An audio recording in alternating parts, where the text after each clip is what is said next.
Dicen que hay silencios que pesan más que una sentencia. El mío comenzó el día en que el hombre al que había amado durante 11 años dejó sobre la mesa los papeles del divorcio, evitó mirarme a los ojos y pronunció una frase que todavía podía escuchar incluso en mis peores noches. Nunca tendremos una familia por tu culpa. No gritó. No lloró. No dudó.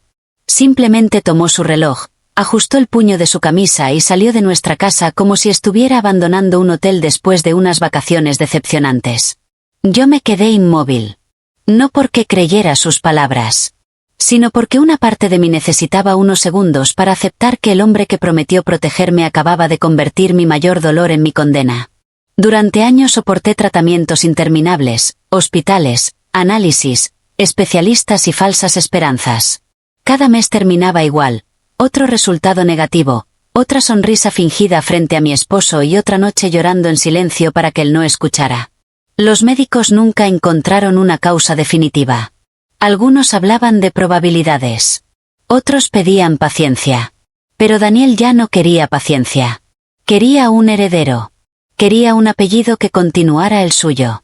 Y cuando eso no ocurrió con la rapidez que imaginaba, decidió que el problema tenía un nombre. El mío. Jamás aceptó hacerse todos los estudios que los especialistas recomendaban.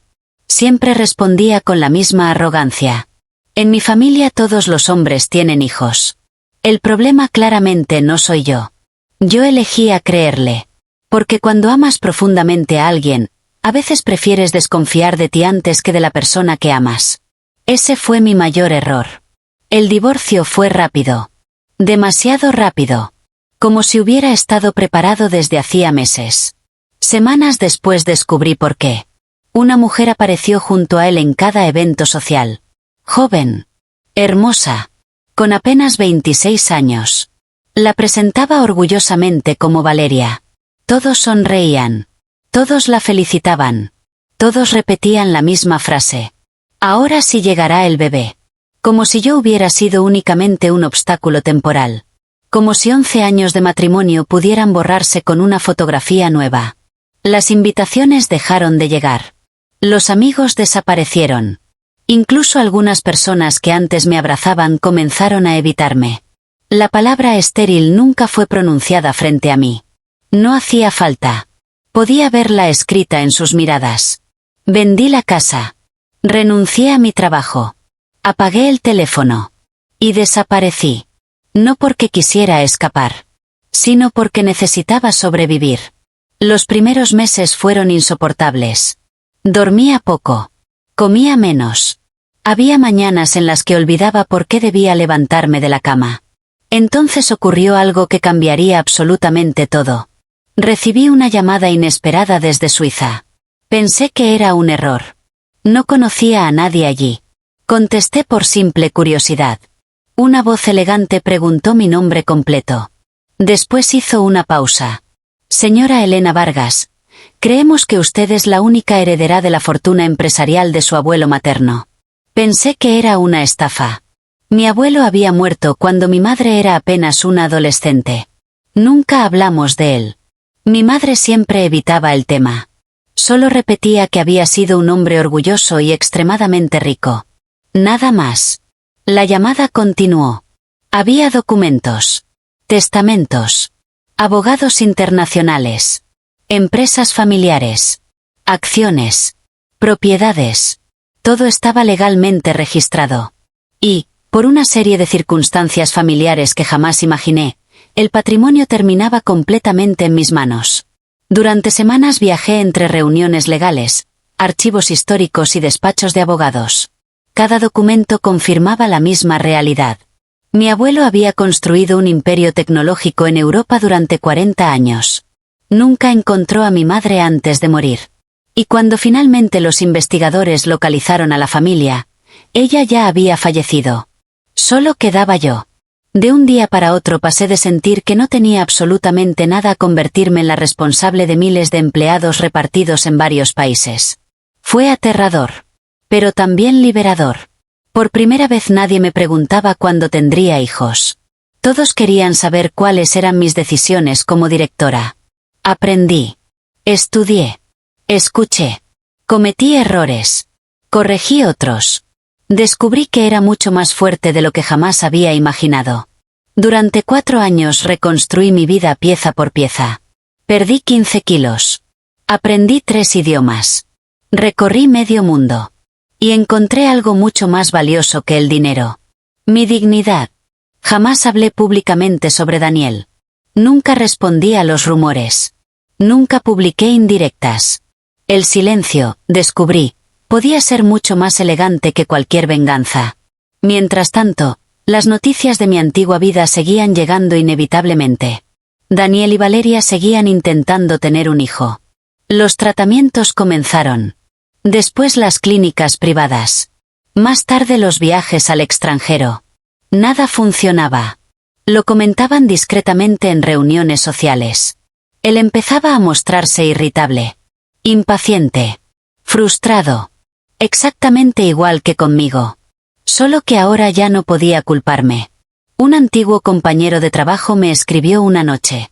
¿Sabías que Daniel anda diciendo que tu ausencia fue lo mejor que le ocurrió? Sonreí. No por orgullo, sino porque entendí que algunas personas necesitan convencerse de sus propias mentiras para poder dormir. El destino, sin embargo, todavía tenía preparada una escena que ninguno de los dos habría podido imaginar. Todo comenzó cuando una de nuestras empresas europeas adquirió una importante cadena hotelera latinoamericana. El acto oficial de la firma se celebraría precisamente en la ciudad donde yo había vivido toda mi vida. No regresaba desde hacía 4 años. Mis asesores propusieron enviar al vicepresidente. Rechacé la idea. Había llegado el momento de volver. No para buscar respuestas. No para demostrar nada. Simplemente porque ya no tenía miedo. La mañana del viaje observé desde la ventanilla del jet privado cómo las nubes desaparecían lentamente bajo nosotros. El comandante anunció el inicio del descenso. Respiré profundamente. Aquella ciudad había visto marcharse a una mujer rota. Estaba a punto de recibir a alguien completamente diferente. El aeropuerto había organizado un protocolo especial para nuestra llegada. Empresarios, periodistas, autoridades, fotógrafos. Todo estaba cuidadosamente preparado. Mientras el avión se detenía, mi asistente acomodó mi abrigo color marfil sobre mis hombros. Todos están esperando verla, señora Vargas. Asentí con tranquilidad. La puerta del jet comenzó a abrirse. La escalera descendió lentamente. Los motores terminaron de apagarse. Miles de cámaras apuntaban hacia la salida. Di el primer paso. Después el segundo. El aire cálido golpeó mi rostro. Escuché los flashes antes de ver a la multitud. Y entonces, entre decenas de personas, distinguí un rostro que jamás esperé encontrar allí. Daniel. Había acudido representando a una empresa invitada al evento. Su expresión pasó de la indiferencia al desconcierto absoluto en cuestión de segundos. Sus ojos recorrieron el logotipo del avión. Luego mi traje. Después el equipo de seguridad que caminaba detrás de mí. Finalmente volvió a mirarme, incapaz de comprender lo que estaba viendo. Pero aquello no era lo que terminaría paralizando su respiración. Porque apenas crucé los últimos escalones, alguien descendió detrás de mí. Y en el instante en que esa figura apareció junto a mi lado, el color desapareció por completo del rostro de Daniel.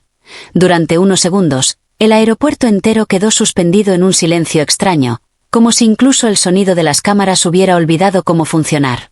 La figura que descendía detrás de mí caminaba con una serenidad impecable.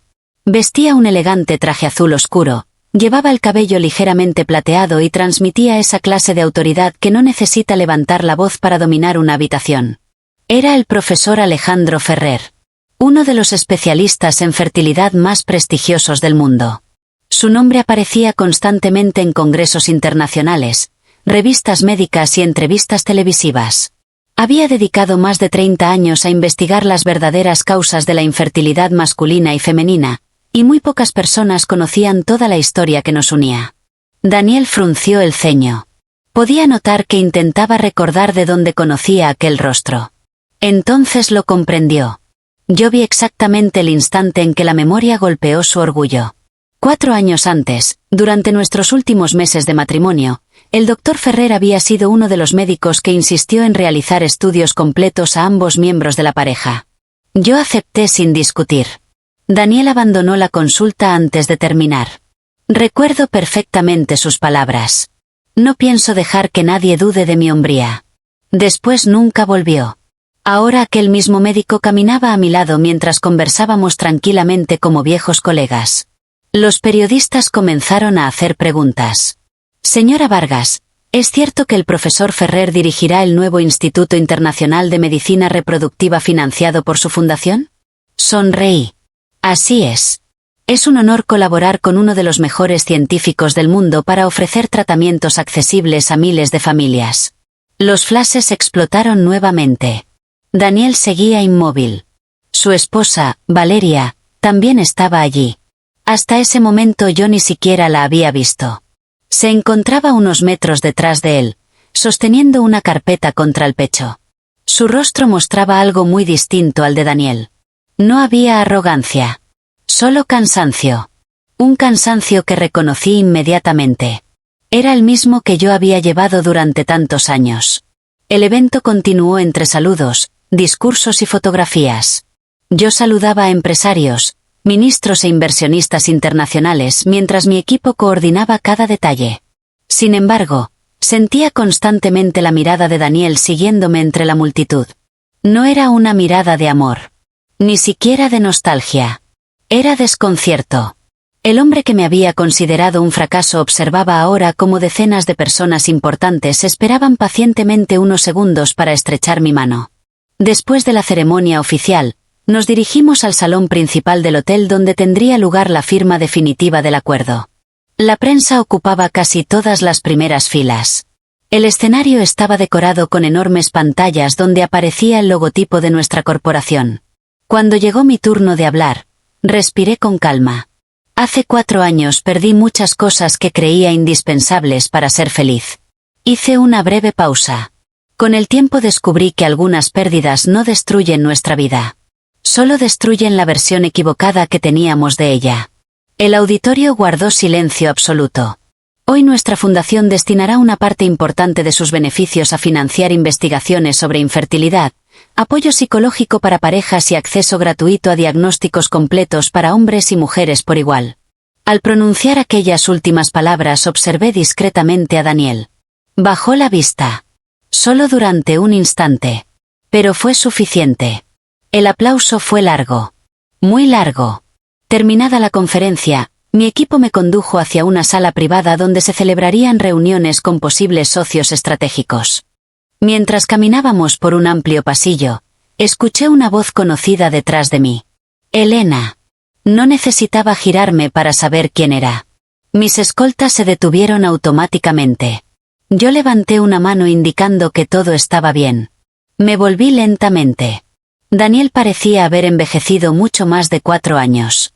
Las líneas alrededor de sus ojos eran profundas. Su seguridad había desaparecido. No imaginaba que volverías así. Lo observé con tranquilidad. Ni yo imaginaba muchas cosas. Él intentó sonreír. No lo consiguió. Escuché que diriges un imperio empresarial. Trabajo con personas extraordinarias. Asintió lentamente. Después miró hacia el profesor Ferrer, que conversaba con algunos médicos al final del pasillo. ¿Ese doctor? Sí. Daniel tragó saliva. Durante unos segundos pareció debatirse entre hablar o guardar silencio. Finalmente preguntó en voz muy baja. ¿Llegaste a hacerte todos aquellos estudios? Lo miré directamente. Sí. ¿Y? Había esperado esa pregunta durante años. Pero ya no sentía necesidad de responder con resentimiento. Los resultados fueron completamente normales. Daniel quedó inmóvil. ¿Normales? Absolutamente normales. Su respiración cambió. Vi cómo sus manos comenzaban a tensarse. Porque ambos entendíamos perfectamente lo que aquellas 2 palabras significaban. Él abrió la boca varias veces. Ninguna frase consiguió salir. En ese mismo instante apareció Valeria. Su expresión era serena, aunque sus ojos mostraban una tristeza imposible de ocultar. Miró primero a Daniel. Luego a mí. Finalmente habló con una voz tan suave que apenas podía escucharse. Ella tiene derecho a saberlo. Daniel cerró los ojos con fuerza. Valeria. No más mentiras. El pasillo entero pareció detenerse. Valeria sostuvo la carpeta que llevaba entre las manos y dio un paso hacia mí. Hace 2 semanas recibimos los resultados definitivos de una investigación genética muy extensa. Daniel intentó impedir que continuara. Pero ella retiró suavemente su brazo. Después levantó la mirada hacia mí con una mezcla de vergüenza y alivio. Durante 4 años creí que el problema también era mío. Hasta que los especialistas encontraron algo que cambió absolutamente todo. Apretó la carpeta contra su pecho. Respiró profundamente. Y comenzó a abrirla mientras Daniel comprendía, demasiado tarde, que el secreto que había protegido durante tantos años estaba a punto de quedar expuesto delante de la única persona a la que jamás debió culpar. Los dedos de Valeria temblaban ligeramente mientras extraía un sobre color marfil. No parecía una mujer dispuesta a humillar a nadie. Al contrario, transmitía el agotamiento de quien había cargado demasiado tiempo con una verdad insoportable. Daniel dio un paso al frente. «No lo hagas». Ella lo miró con una serenidad que jamás habría imaginado en la joven que años atrás aparecía sonriendo en todas las fotografías de revistas sociales. «¿Por qué? ¿Vas a seguir culpando a otra mujer?» Él guardó silencio. El profesor Ferrer observaba la escena desde unos metros de distancia. No intervenía. Como médico, sabía que existían momentos en los que ninguna explicación científica podía competir con el peso de la conciencia. Valeria abrió el sobre y sostuvo un informe con el membrete de una prestigiosa clínica internacional. «Estos resultados son de Daniel». Él intentó arrebatárselos. Ella retrocedió. «No». Por primera vez desde que lo conocía, vi miedo auténtico en el rostro de mi exesposo. No era miedo a perder dinero. Ni prestigio. Era miedo a perder la imagen que había construido durante toda una vida. Valeria respiró hondo. Los especialistas confirmaron una condición genética que provoca infertilidad irreversible. Las palabras quedaron suspendidas en el aire.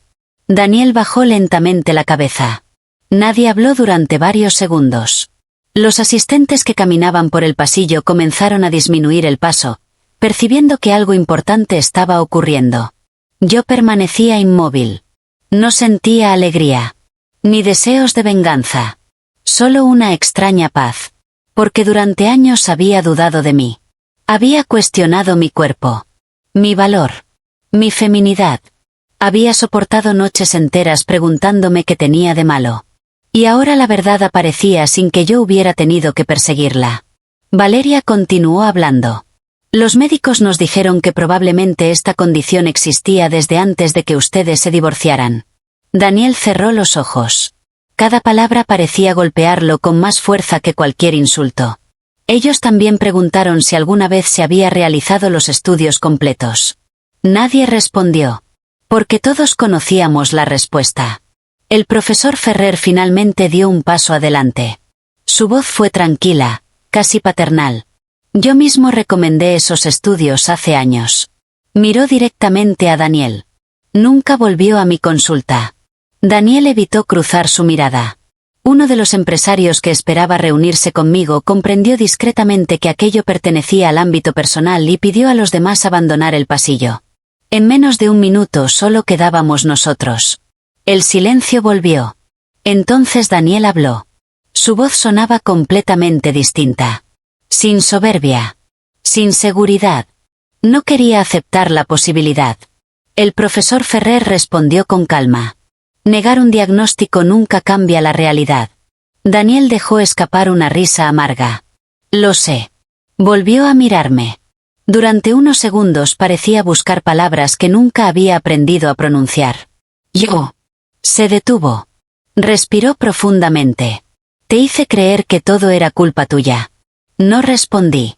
Él continuó. Cada tratamiento fallido alimentaba mi miedo. Pero era más fácil culparte que enfrentar la posibilidad de que el problema estuviera en mí. Valeria permanecía completamente inmóvil. Era evidente que aquella confesión también era nueva para ella. Daniel nunca había admitido aquello delante de nadie. Cuando pedían mis análisis, simplemente dejaba de ir. Inventaba cualquier excusa. Después llegaba a casa y fingía que los médicos seguían buscando respuestas.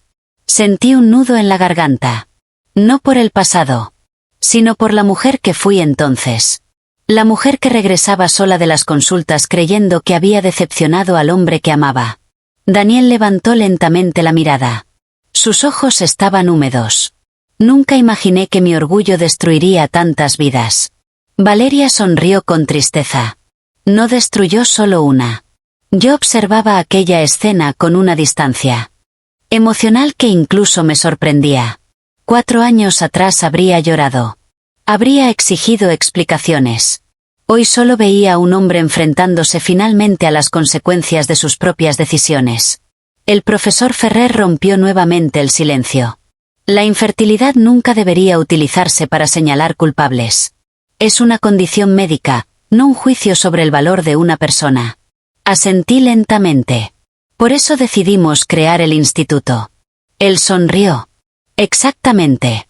Valeria me observó con atención. Cuando anunciaron el proyecto, entendí por qué aceptó colaborar con usted. Hizo una pausa. No busca venganza. Negué suavemente. Nunca la busqué. Ella bajó la vista. Yo también le creí.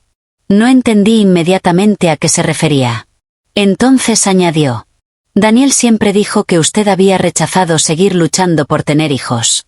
Me contó que había abandonado los tratamientos porque ya no quería formar una familia. Daniel cerró los puños. Valeria continuó. Durante años pensé que él había sufrido muchísimo por culpa de esa decisión. Me miró directamente. Ahora descubro que toda nuestra relación comenzó sobre una mentira. Las palabras pesaban tanto que nadie intentó interrumpirla. Ella respiró profundamente antes de continuar. Cada vez que un tratamiento fracasaba, él repetía exactamente las mismas frases que, imagino, le decía a usted. Su voz empezó a quebrarse. Debes esforzarte más. Seguro los médicos aún no encuentran el problema. Tal vez tu cuerpo simplemente no sirve para esto. Sentí un escalofrío. Eran prácticamente las mismas palabras. Las había escuchado decenas de veces. Valeria dejó escapar una lágrima. Durante 4 años pensé que era insuficiente. Pensé que había fallado como mujer. Pensé que si lo amaba lo suficiente, algún milagro ocurriría. Sonrió con amargura. Ahora entiendo que estaba viviendo exactamente la misma historia que usted. Por primera vez desde que comenzó aquella conversación, di un paso hacia ella. No veía a la mujer que había ocupado mi lugar. Veía a otra persona que también había sido herida por el mismo miedo disfrazado de orgullo. Ella levantó la vista. Nuestros ojos se encontraron durante varios segundos. Y en ese instante comprendimos, sin necesidad de decir una sola palabra más, que nunca habíamos sido rivales. Las dos habíamos sido víctimas de la misma mentira. Pero mientras ese reconocimiento silencioso nacía entre nosotras, uno de mis asistentes apareció al final del pasillo con expresión urgente. Se acercó rápidamente, sosteniendo una tableta electrónica.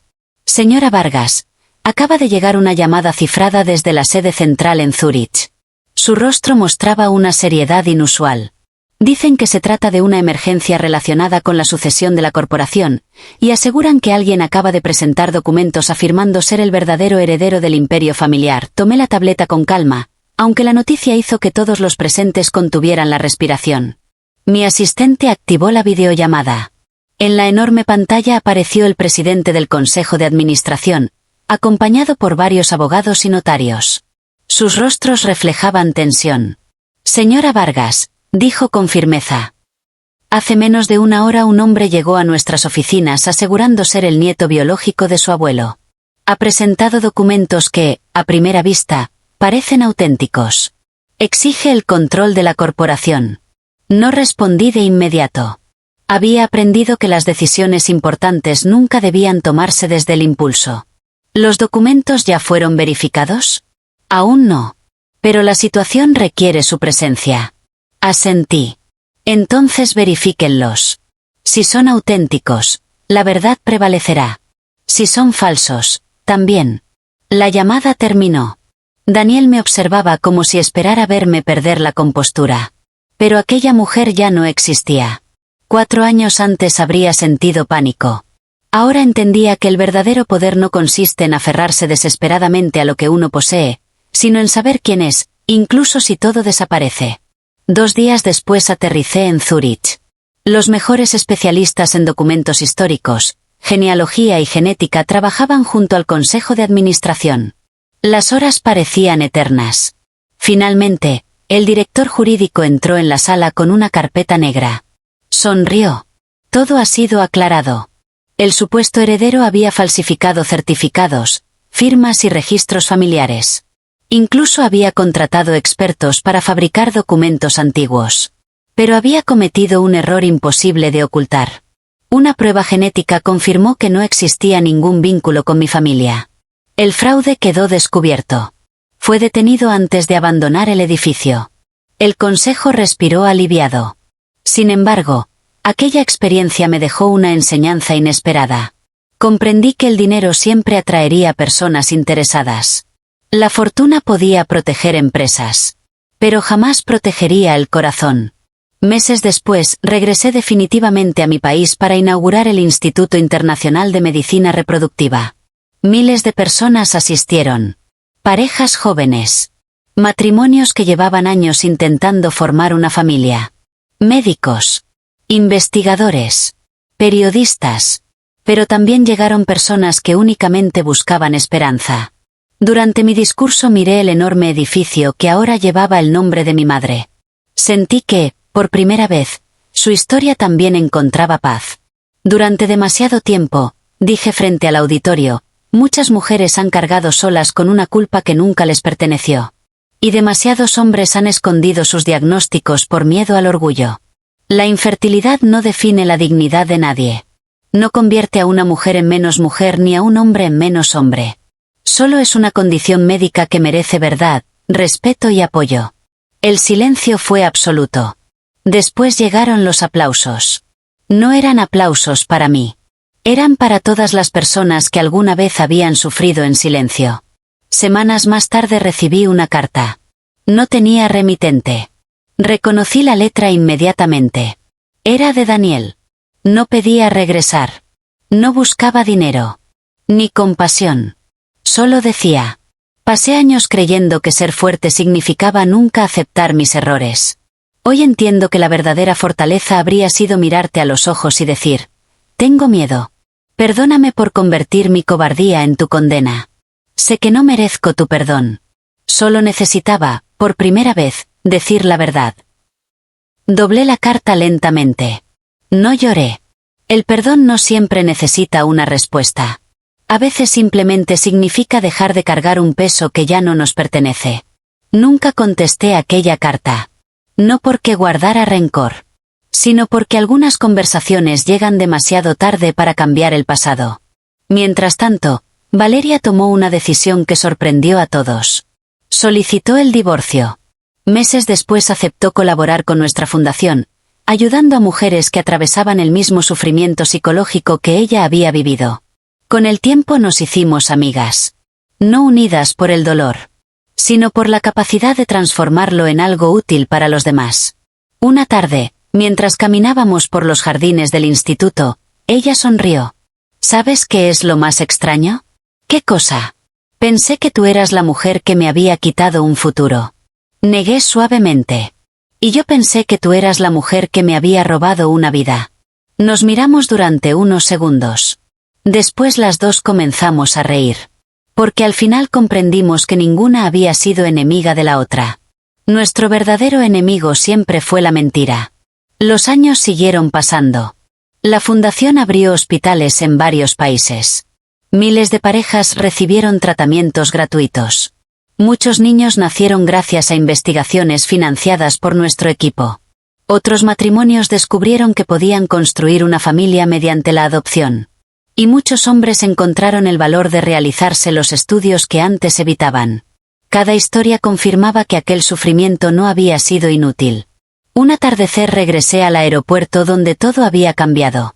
Observé la pista desde el mismo lugar donde años atrás descendí de aquel jet privado. Recordé a la mujer que había salido de esa ciudad creyéndose rota. Y comparé su imagen con la mujer que ahora contemplaba el horizonte sin miedo. Entonces comprendí cuál había sido el verdadero milagro. No fue heredar una fortuna. No fue dirigir un imperio. No fue demostrar que los médicos se habían equivocado sobre mí. El verdadero milagro fue descubrir que el valor de una persona jamás depende de su capacidad para tener hijos, de la opinión de quien la abandona o de las mentiras que otros inventan para proteger su orgullo. Nuestro valor nace de la forma en que elegimos levantarnos cuando el mundo intenta convencernos de que no somos suficientes. Porque la vida tiene una manera extraordinaria de hacer justicia. No siempre con castigos. No siempre con venganza. Sino revelando la verdad exactamente cuando estamos preparados para vivir sin necesitar demostrar nada. Y ese día entendí que el mejor final no consiste en ver caer a quienes nos hirieron. El mejor final llega cuando ellos dejan de ocupar espacio en nuestra historia. Porque, mientras algunos viven intentando encontrar culpables, otros descubren el inmenso poder de reconstruirse. Y quien logra reconstruirse desde las cenizas ya no necesita ganar ninguna batalla. Porque, sin darse cuenta, hace mucho tiempo que ganó la más importante de todas, la batalla contra sí mismo.